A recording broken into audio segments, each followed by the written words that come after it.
how much of the war is the cause of Putin's fear of NATO, right? I think it was in 54 that the Soviets actually applied to join NATO, right? And then the Russians were closer after this collapse with the Founding Act of 97 and the NATO-Russia Council of 2002. Right. Well, let's take it in reverse order. First of all, yes, the Russians applied to or tried to put forward this idea of joining NATO in 1954. I talk about this in my book, and I show that this was a cynical ploy on the part of the Soviet government at that time to undermine NATO. Why? For obvious reasons. Remember Lord Ishmael's famous sentence about NATO that its purpose is to keep the Americans in, the Russians out, and the Germans down. This is The Global Gambit. I think people just have a bit of a obsession or tendency to want to label things. Then there's a Cold War. I gotta call it Cold War. I mean, this is our natural thing, right? And we remember something in the past and we like to use it to Sounds like a foreign affairs magazine. book. I love foreign affairs, and right? You said so. We talk about Munich. What are our past events that we just all love to invoke? Munich is one, right? Everything is Munich, meaning 38. Everything today. Keir Starmer is the Chamberlain of the 21st. Well, absolutely. There's no doubt. Peace for our times. So anything that involves any kind of concession, you immediately have people who will come out and say, this is Munich. If you're a historian, you will say, this is ridiculous. Munich was a unique thing. This is something different. We can still have, negotiations and concessions. Vietnam. Everybody loves to talk about Vietnam. Anything can become another Vietnam. Iran can become another Vietnam. Why? Because it was such a bad thing that obviously had, the disastrous consequences. And the Cold War is one of those things. It just sticks, right? People like the Cold War because it's familiar and we know what to do. If we have another Cold War, we know what to do. But unfortunately, the reality is complicated. Of course, the Cold War itself is complicated. So I don't know. If we say that we're in another Cold War, what does it tell us about how to manage this crisis in Iran? I don't know what it tells us. I guess you can draw some lessons from the Cold War and say, here's what we should do. But given how the United States found itself in this conflict, I would say there are more discontinuities here than continuities. Interesting. Now, I used the particular word obsession because someone who has a big obsession is Putin over Ukraine. And there's a lot of debate around what were the original motivations for him to do what he did on February 24th, although, of course, we can emphasize that it started 10 years or so prior to that with the Maidan Revolution, 2014 Crimea. When you look at that relative to what's happening in Iran, why did Putin do it? I think, no, seriously, I mean, compared to Trump's motivations for bombing Iran, Putin had seemingly arrived at a certain set of calculations, which we may dismiss as, in other words, they make sense in their own system of reference. So what are those things? Well, I mean, when you talk about reasons for Putin's invasion of Ukraine, you have people tend to fall into these camps, and then they basically adopt a point of view, and they say, okay, the other point of view is completely wrong. So you have people who say this is totally the result of Putin's concern about Ukraine becoming a part of NATO or somehow sliding into NATO or NATO getting into Ukraine. No, it's a security issue more than anything else. And we know people who talk about it, like Joel Mearsheimers of the world. And no other explanation will do. Now, is there evidence for this explanation? To be sure, yeah, there's evidence for this explanation. People say there's no evidence. Oh, there is evidence. We have evidence of Putin complaining about Ukraine and NATO going back, to the early 2000s. He's on record complaining about this stuff. He's worried about this stuff, right? Was that driven by the Chechen wars? No. His concerns are the insecurities around Ukraine. And Yeah, he's concerned about Japan. Why there wasn't Chechnya? No, Chechen is a different story. It's almost, Chechen is a part of a different set of explanations. I'll get to it in a second. But there's this underlying security concern, which we in the West may dismiss and say, well, look, NATO never threatened Russia, and Russia's a nuclear power, and NATO was never going to invade Russia. So what's the point? But we need to put that aside and try to put ourselves in the shoes of this guy in the Kremlin and try to see the world with his eyes, and it's entirely conceivable that he saw the possibility of Ukraine joining NATO as a real thing, or that he saw the possibility of Ukraine somehow being integrated into the Western, military alliance, whether it's NATO or just NATO getting access to Ukraine as a real thing. So that is one set of explanations, but that does not preclude any number of other explanations. And so another popular explanation, and I think a very valuable explanation, is that Putin is simply an imperialist. He sees the world in imperialistic terms, and he sees Ukraine as hugely important to him for imperialistic reasons, i.e. for the recreation of the Russian Empire.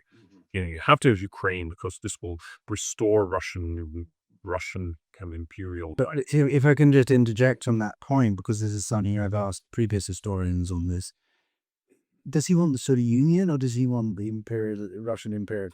Like, and those seen as like two different things. You got to really just sort of conflate them together. It's like he wants a greater Russia, but then they're quite different. Well, there are different things because the Soviet Union was made up of 15 republics, and a lot of them were ethnically different from Russians. Whereas in Putin's case, he does see ethnicity as a core component of his imperial project, and Ukraine, in that sense, is something that he sees Ukrainians as basically confused Russians. He sees Ukrainians as part of Russia ethnically as well. So that's a different thing. It's not the same as saying, okay, next thing we need Kyrgyzstan because this was part of the Soviet Union, or but Ukraine's symbolism does it stem back primarily why Ukraine is that because of the Kievan Rus? I think that is a very important issue, right? So there's historical reasons here for this notion that you have the recreation of the Russian Empire. You have to have, the quote unquote the mother of the Russian city is Kiev. You have to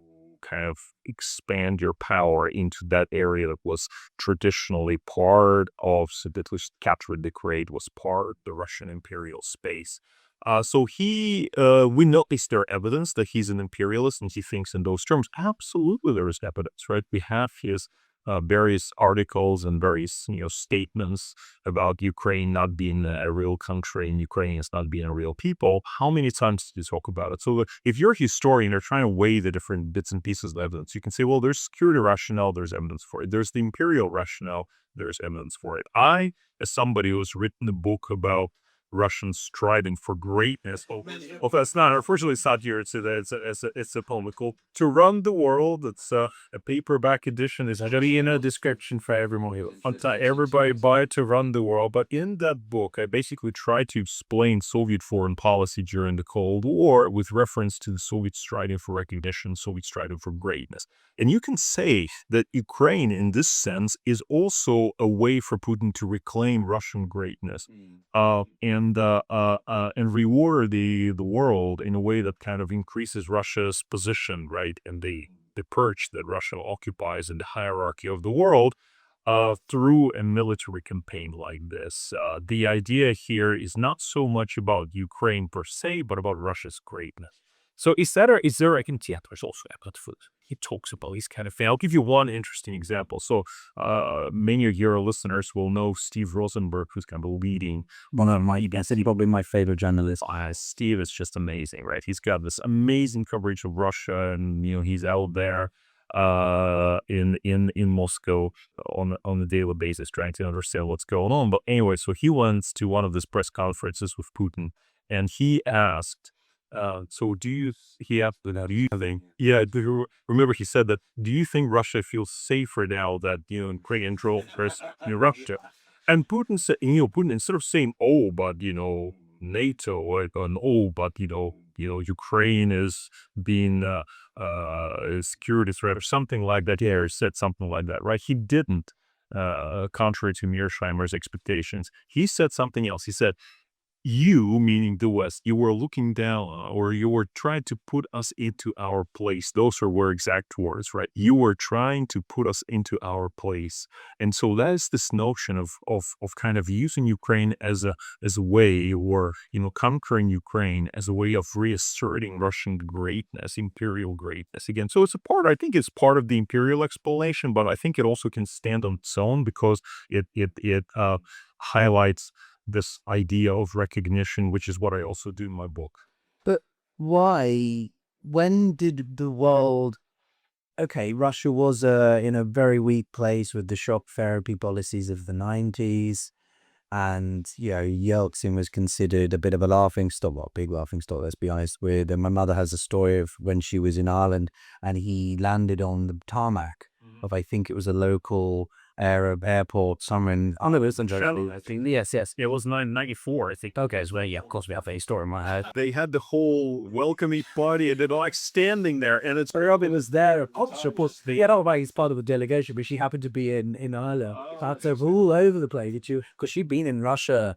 To not debate this first of all, my mother met my father in Moscow, so she was always in love with the romanticism or the sort of mystery of Russia. Well, Yeltsin certainly created the mysticism. Yeah. But there still wasn't, but there wasn't a sense after the collapse of the Cold War that Russia was not an important power. Why did Putin have this in essence of like we need to restore Russian greatness when it was still? Yes and no, right? So if you now increasingly have documents that are appearing, being declassified on the 1990s, and I'm sort of at the forefront of investigating these documents because I am also interested in the 1990s. This was a period of my political maturity. I lived in Russia until I lived As well from from a very interesting period. But here's what we find: even in the early 90s, when Russia allegedly was a pro-Western kind of looking country, Yeltsin, Bill Clinton had this wonderful relationship, etc. You see increasingly deepening Russian resentment with what they perceived as effectively their secondary or just second-rate or third-rate status in international politics. And you have even people like Andrei Kozelev, who was the pro-Western Russian foreign minister, complaining to the likes of Warren Christopher, who was that time American Secretary of State, look, Russian interests are being ignored. You are not, you should defer to us in our immediate kind of vicinity with our, former imperial space. We will sort these places out, and you need to trust us to do that, which of course from the American perspective was a no. Like, why would you give Russia the right to kind of rule unobstructed in the former Soviet space? That's absurd. The Russians were complaining about being locked out of the settlements in the Middle or discussions in the Middle East, right? They traditionally had the Middle Eastern power. They were involved in various conflicts in the Middle East on the side of the Arabs, sometimes against Israel. And they wanted to be part of that kind of discussions in the Middle East. But in the 1990s, they were sort of pushed out from there.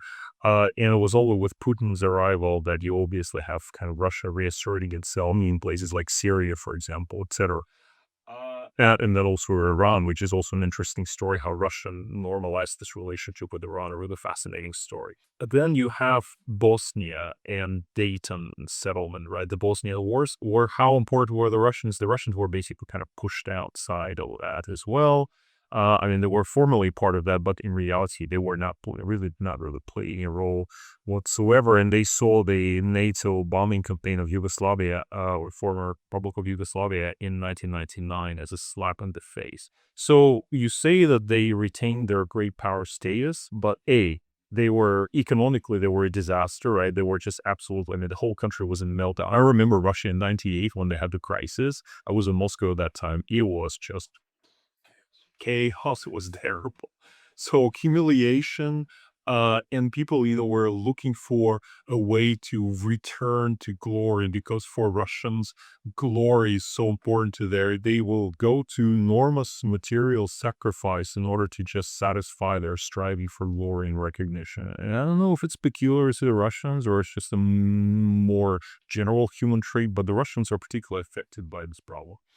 So one of the things that also very makes me curious is that let's bring it to NATO a little bit. Actually, no, I'm going to save that for a second. Has Russia ever been a democracy? Could it have ever been a democracy? Has it been a quasi-democracy? That is a really interesting question, because If you say it's the closest it ever got was in the 90s.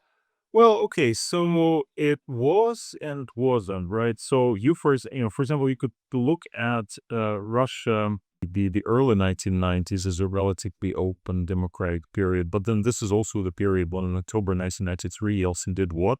He basically shut down the parliament with military force. Tanks were shooting at the parliament building. Why, that's a hell of a democracy. Go shoot tanks and pity at your parliament. So some of these historians today would basically see that as not the original sin, but this is also kind of a movement. In other words, if you use spores in resolving political disputes inside the country, you're no longer a democracy. Of course, the Constitution of 1993 strengthened the presidency considerably and in a way paved the road to Putinism, because that is, if Russia remained the country where parliament played a bigger role, perhaps you would not have had that kind of concentration of power at Putin's hand. Who actually precipitated that? It was Yeltsin with his desire to control the political situation. So that's already the early 1990s. That is already the beginning of the end of democracy, right? And then, of course, you have, even though formally the democratic process continued and you had elections, you may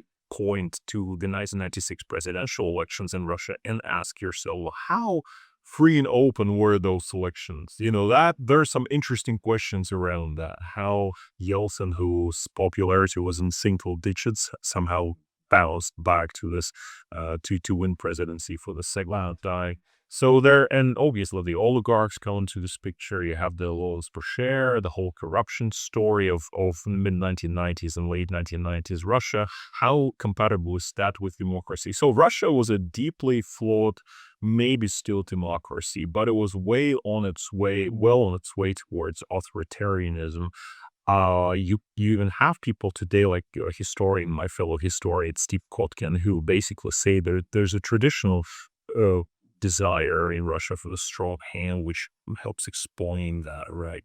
I don't know if I would agree with this full-heartedly, because the people and countries do change. You can say any number, as much as you want that the Russians just want the Tsar. They want to be governed by authoritarian leaders because they want the strong hand. They love this kind of stuff, and you say, well, this is a Russian thing. But look at Germany until 1945, when the Germans worshipped the Fuhrer, and that the fact that Germany now is a democratic state, well, that's a kind of a, historically speaking, a new thing, right? It's not something that you would necessarily find a deep historical roots for. And also, even as we criticize the Russians for being so prone towards authoritarian solutions, we also have to look at countries like the United States, for example, and certain tendencies there in recent years at point. Oh, well, Trump's doing with the US in some ways right now.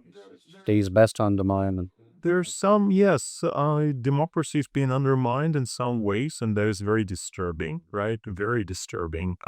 So I don't think the Russians are the only ones who have a propensity for seeking easy solutions with authoritarian leaders. Populism is not something the Russians invented. They certainly embraced it, but populism is a thing for many other countries, and including those countries in the West. It's the trap, it's the danger that hangs over every society, the British society, much as Liz Truss and her wonderful 30 days of premiership and news costing the country 30 million. Anyway, so it's a manifestation of the British economy. Quickly on NATO, just two sort of related questions before the final one. I want to sort of look ahead a little bit, or put it more contemporary. So you mentioned Nishan. Now, I've spoken to him in the past. I got to go to an event where I asked him the question. Something related to it, but he's obviously his reputation, his position has grossly evolved, changed, and become a lot more infamous now. But very simply, his article from 2014, Crimea is the fault of the West. Is the war in Ukraine? Does the West have any culpability there? And second to that, more specifically about NATO, how much of the war is the cause of Putin's fear of NATO, right? I think it was in 1954 that the Soviets actually applied to join NATO, right? And then the Russians were closer after this collapse with the Founding Act of 1997 and the NATO-Russia Council of 2002. Take me through those. Right. Well, let's take it in reverse order. First of all, yes, the Russians applied to or tried to put forward this idea of joining NATO in 1954. I talk about this in my book, and I show that this was a cynical ploy on the part of the Soviet government at that time to undermine NATO. Why? For obvious reasons. Remember Lord Ismay's famous sentence about NATO, that its purpose is to keep the Americans in, the Russians out, and the Germans down. So it was directed against the Soviet Union for obvious reasons. And if you are the Soviet Union in the 1950s, of course you want to. And it's one thing to say, of course, Soviet behavior actually brought about NATO, right? If it weren't for aggressive Soviet behavior after the beginning of the Cold War, NATO would not have come about. But after NATO is created in 1949, the Russians see this as directed against their interests for a good reason, because it was directed against their interests, right? So they want to undermine it, and one better way of undermining it than actually joining the organization, because then you can veto everything from within. Now, then you sort of have a situation where this is, NATO kind of just rolls on. There was Soviet Warsaw Pact was created in 1955, and that where tells the story of the Cold War. Then the Cold War is over, and already in 1990, Gorbachev, understanding that the Warsaw Pact is falling apart, Mikhail Gorbachev was the one who at that time was again proposing to the Americans, saying, look, can we join NATO? This is in May 1990. In fact, in his conversation with Secretary of State Baker, he actually offered that to Baker's situation, which Baker just ignored. He just ignored the whole proposal. Why is Gorbachev so desperate? Because he understands the Soviet Union is being excluded from the prevalent security structure of post-Cold War Europe. Gorbachev had his own ideas about Europe. The common European home was what he was trying to put forward in his various speeches, and he felt the Soviet Union was simply being pushed out. And that NATO would be the club, and he wanted to join the club. Of course, he was basically rejected. Then you have Yeltsin, and Yeltsin and any number of Russian leaders in the early 1990s, and always Putin actually, continued to press for Russian membership in NATO. Yeltsin did it a number of times. He actually felt that if Russia joined NATO, then this would be much for Russia. NATO's eastern enlargement towards other countries in the former Soviet bloc would be less of a problem. In other words, Russia was a part of that organization. Now, you can sort of look at this plea on the part of the Russians in the 90s and say, was an opportunity missed there? And you might say that, yes, this was an opportunity to anchor Russia in the Western security structures, even though at the same time, the Russians were already kind of going rogue. The war in Chechnya being an example. That's December 1994, the first war. So the Russians are going rogue. They're restoring some of their imperialist agenda. And at the same time, they want to be part of NATO. The question is, do you bring them in and try to anchor them and say, don't do stupid stuff, or else, right?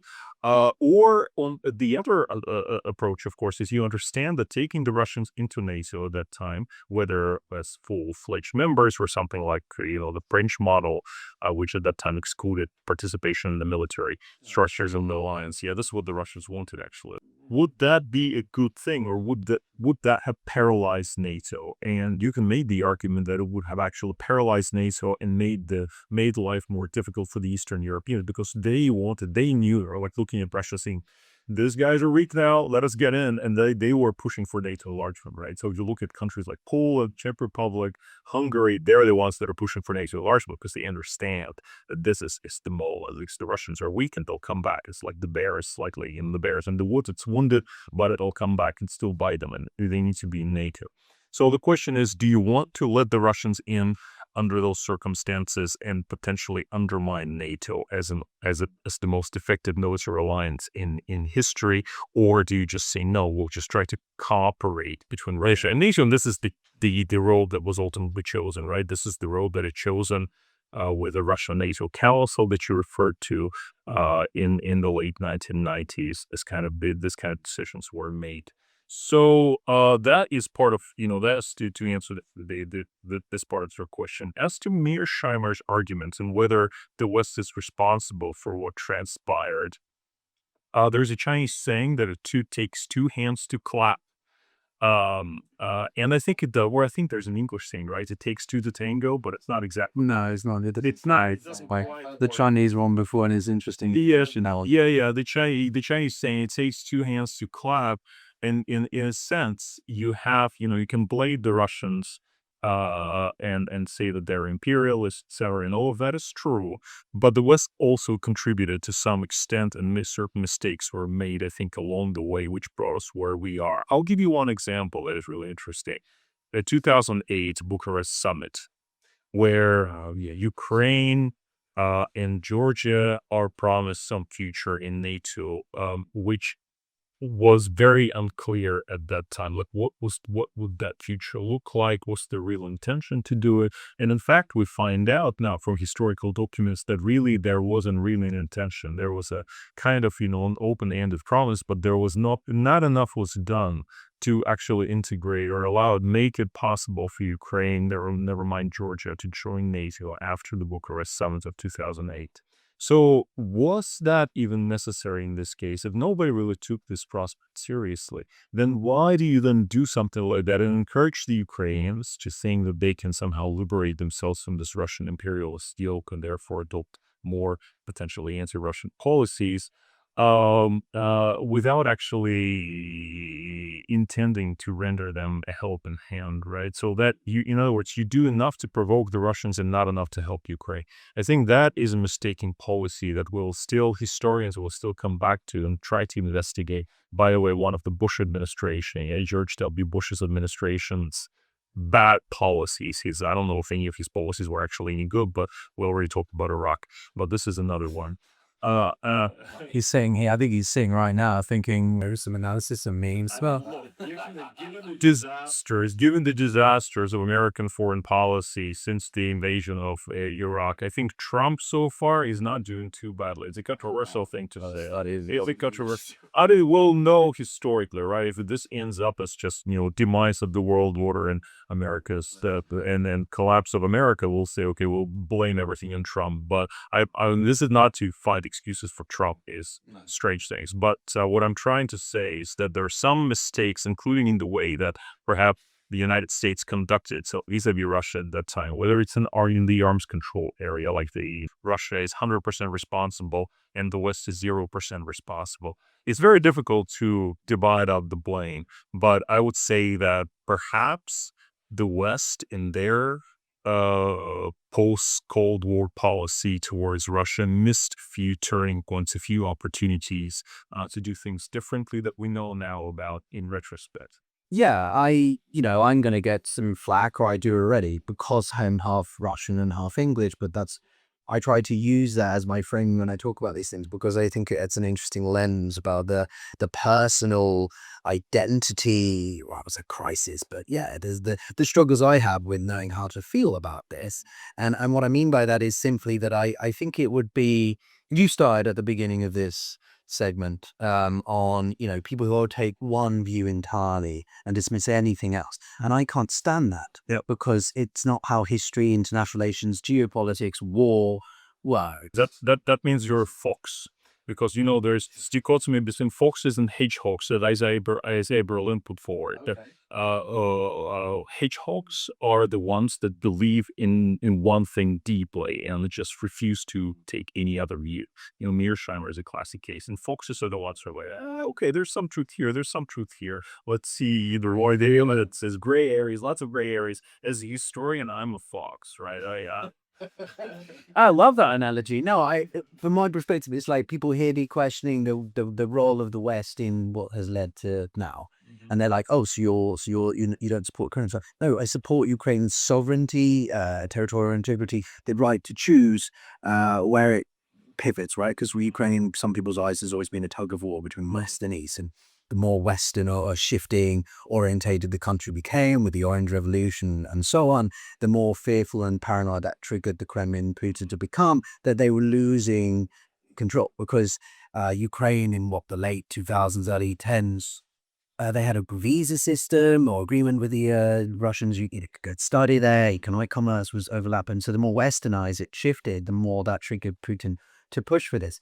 Bottom line, I'm trying to say is that you can support the sovereignty and independence of Ukraine, but recognize the shortcomings that the West has made. And I thought that's a pretty reasonable position. Who will argue the West is blameless for things that have happened over the last 30 years? No, there are problematic policies that have been pursued. And I think if we adopt a particular view that, blaming everything on Russia, blaming everything on China, we fail in introspection. We fail to examine our own policies and see where the mistakes have been made. So I think one of the useful things that historians can do is they can go back and investigate the past. And one of the things I'm doing now to advertise my various future projects is I'm actually writing the history of Russia's invasion of Ukraine. But the way I'm doing this is it's not going to be out for a few years. So I need to, first of all, the war to be over one way or another, because otherwise it's very difficult, yeah, but I need the war to be over. But what I'm doing is I'm reconstructing the story on the basis of interviews with policymakers who in many cases are already retired. And I asked them, well, how do you know if you were in this situation, describe what you were doing, how would you have done things differently perhaps? And they all like to, obviously present their side of the story. And my role is to try to disentangle and triangulate these different assessments of what happened, what went right, what went wrong, and come up with a convincing explanation of what happened and what we did right, what we did wrong. That is the purpose of my purpose as a historian, right? And to say that I will finish this, I can already say now, even though I'll probably not finish this book for another 5 or 6 years, but I can already say that it's not going to be black and white, right? It's going to be complicated, as history is. Whole history is complicated. So based on that, though, to end our extensive and terrific conversation, at least for me, hopefully for you, is one of the biggest fascinations, I think, is this idea that when the very first few days of the war, now I'm not going to focus on that, I'm coming to something more specific, but I'm framing it with this emphasis that it was the FSB services that led the way. It's the security services that first invaded, followed by the Russian military, because there was this assumption that the Ukrainians would literally welcome their liberators, right? That's how it was framed in Russian media. So welcome any thoughts you have on that. But my very last question is simply just, if Putin cannot enact what he originally wanted, which was the eradication of the Ukrainian government and to, in my mind, turn Ukraine into sort of a Belarus version, is he after Novorossiya? Well, that is an interesting question because it raises the fundamental. And if you can't, but just explain to the people who might not be familiar what Novorossiya is. So basically, I'll get to it in a second. But basically, what you're asking is Putin an ideologue or is he pragmatist? In other words, from the start, he wanted to control Ukraine. How we know? It's clear, like in Russian military plans involve that, right? They wanted to take over Kyiv, and we know that they did. We know how they tried to do it. So it's obvious that he wanted to control all of Ukraine for perhaps any number of reasons, including ideological reasons. He was frustrated in this undertaking. He was pushed back. And so now for 4 years running, he's been trying to claw get to some territory in the east of Ukraine, which is where Novorossiya comes in, which obviously includes Donbass as the kind of key epicenter of this. And now the Russians have annexed the DNR, Donetsk, LNR or Luhansk, but they've almost fully occupy Luhansk. They still are very far from occupying the entirety of Donetsk, and obviously Kherson and Zaporizhzhia are also being contested at the moment, but the Russians have annexed those territories. And so some observers would say, well, actually, you know what, Putin is pragmatic. In other words, he's not concerned about controlling all of Ukraine. This is, by the way, where I think how I imagine Steve Witkoff approaches this story, right? Because he's conducting these negotiations. The interview without mentioning him. Well, he's dealing. He's trying to make a deal. You're trying to make a deal. You're like, okay, yeah, let's do something reasonable. You guys, you property guy. Yeah, Donbass. This is like in Monopoly, or you play the game and you say, give you a few pieces there, you'll be happy with that. So this is the question. I think that is where analysts disagree. So some of those people who think that Putin is actually willing to arrive at a negotiated solution actually will say, look, he's practiced. He understands that his initial plan failed. Therefore, he will just say, okay, I'll take Donbass and I'll be done. All great, we've won the war.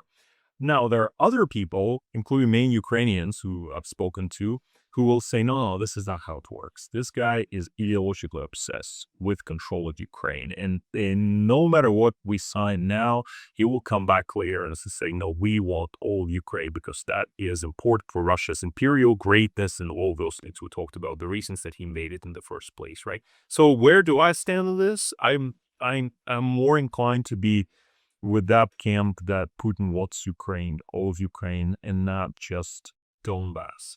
I may be proven wrong. I'm a historian. I have trouble predicting the past. Never mind, understanding the future. So, Well, on that rather, should we say, pensive, reflective note, so yeah, it's been an absolute pleasure, and I just think, I think we've got a long way to go, I guess. yeah, We can see. well, thank you for this conversation. I think we had a far-reaching conversation. Did, but it was exactly the thing. Everyone, thank you very much for watching. If you liked, then do check out the links for Sergei's book, give the video a like, and do subscribe for future conversations, which will be more and more in person, and also with. Thank you very much.